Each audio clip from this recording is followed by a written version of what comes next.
ఉడికించి పొట్టు తీసిన ఆలుగడ్డలను తీసుకోండి. ఆలుగడ్డలని చక్కగా తురుముకోండి. తురమడం వల్ల గడ్డలేమీ లేకుండా చాలా మెత్తగా అవుతుంది. అందుకోసమని ఇప్పుడు మిక్సీ గిన్నెలోకి కొంచెమంత జీలకర్ర, కొంచెమంత ఓమ, కొంచెమన్ని ధనియాలు, కొంచెమంత సోంపు, కొంచెం కసూరి మేతి వేసి దీన్ని కొంచెం బరకగా మిక్సీ పట్టుకోండి. చూడండి, ఇలాగా మిక్సీ పడితే సరిపోతుంది. ఇప్పుడు తురిమిన ఆలుగడ్డలోకి మసాలా మొత్తం అంతా వేసి కొంచెమంత శనగపిండి, కొంచెమంత పసుపు, తినేదాన్ని బట్టి కారము, ఉప్పు ఇంకా వేసుకోండి. ఇప్పుడు కొంచెమంత కళ్యామాకు, కొంచెమంత సన్నగా కట్ చేసిన కొత్తిమీర కొంచెం ఎక్కువగానే వేసుకోండి. తర్వాత గోధుమ పిండి, కొంచెమంత నూనె వేసి చక్కగా కలుపుకోండి.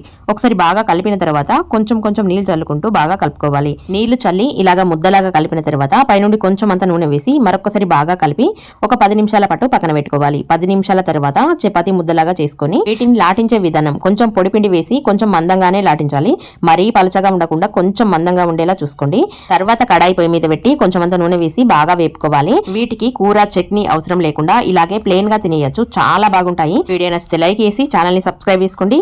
మరింత డీటెయిల్ గా ఫుల్ వీడియో కావాలంటే ఈ వీడియో కింద లింక్ ప్లే బటన్ ఉంటుంది. క్లిక్ చేస్తే ఫుల్ వీడియో వస్తుంది. ధన్యవాదాలు.